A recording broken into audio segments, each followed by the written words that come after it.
What's up, fight fans? Thank you once again for coming through. Much appreciated. Remember, hit that subscribe button if you guys are new to the channel today. All right, so let's talk a bit of Amir Khan, Eddie Hearn, Sky Sports Matchroom, that whole link up.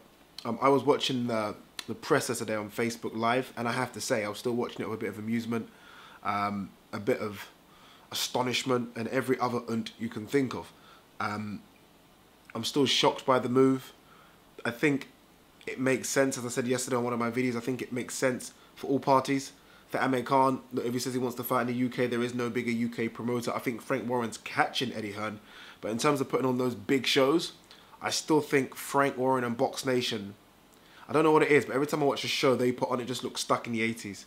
I don't know, they need a whole new revamp.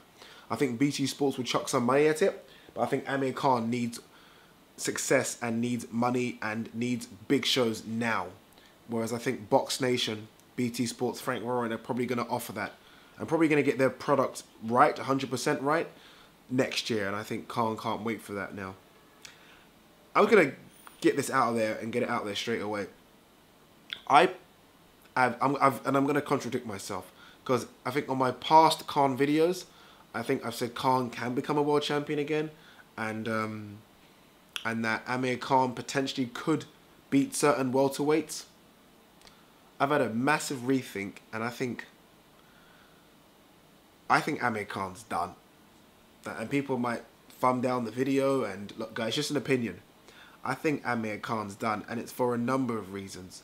Just watching that presser today, I don't know what it was. I was just listening to him talk, and I was... All that came to my head was of the knockout that Canelo Alvarez did to him in, May 2016, so nearly 2 years ago. And I just kept thinking about it. And I just thought that you don't recover from those. You don't. You especially don't recover from those and then take 2 years out. So Amir Khan's going to fight again in March. So you're talking sort of 22 months out of the ring. No.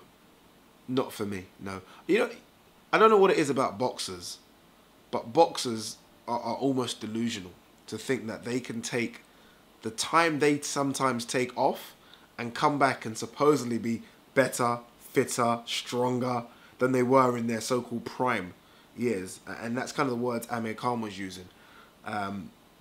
There is no way Amir Khan is going to be better than the Amir Khan that turned up against Devin Alexander or Collazo, or even the first few rounds against Maidana. No, it's not possible.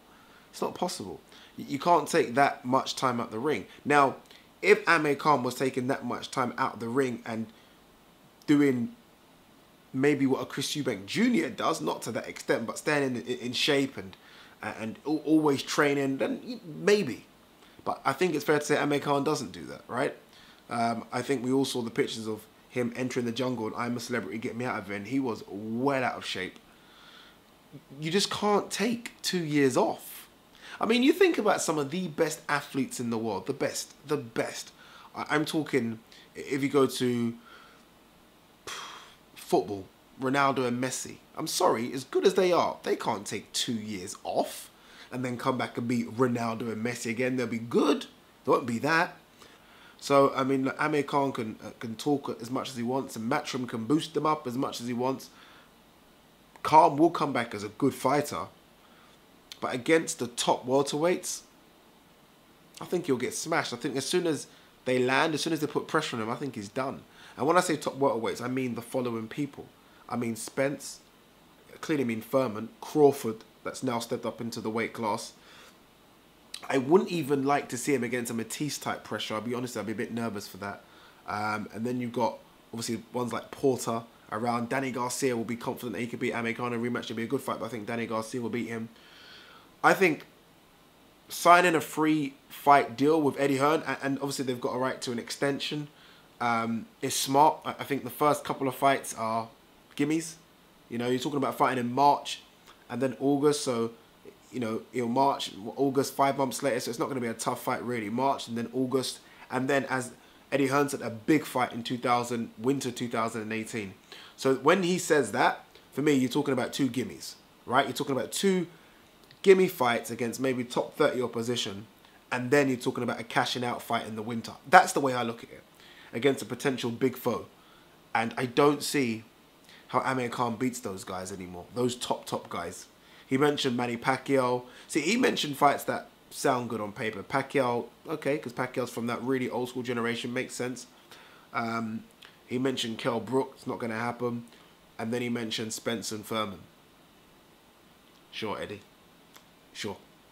But look, all due respect to Amir Khan, what do you guys make of the return? Are you guys kind of what I'm thinking?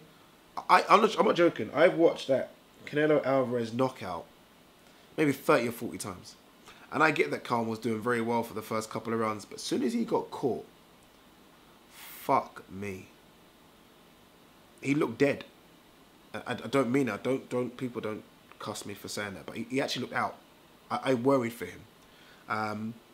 But what he'll say is that he's been out for so long because of a hand injury. I think you've been out for so long because I think you needed to be out for so long. But then I think you can't, as a top athlete, take 2 years off and expect to come back and do something. I just don't believe it. I don't believe it. People might point, MMA guys out there might point to Georges St. Pierre taking time off. Georges St. Pierre doesn't take time off. By the way, Georges St. Pierre, for those that are not MMA, was a UFC welterweight champion, took a few years off and come back and then became the middleweight champion. Go and watch Georges St. Pierre on his Instagram and what he does behind the scenes. Doesn't smoke, doesn't drink, and see how he keeps his body in fine-tuning shape. Amir Khan doesn't do that. He doesn't do that. He doesn't live the life outside of boxing. And if you don't live the life and you try to come back into this elite sport where you'd want him to fight the elite fighters, nah, not for me. What do you guys think? Let me know. Peace.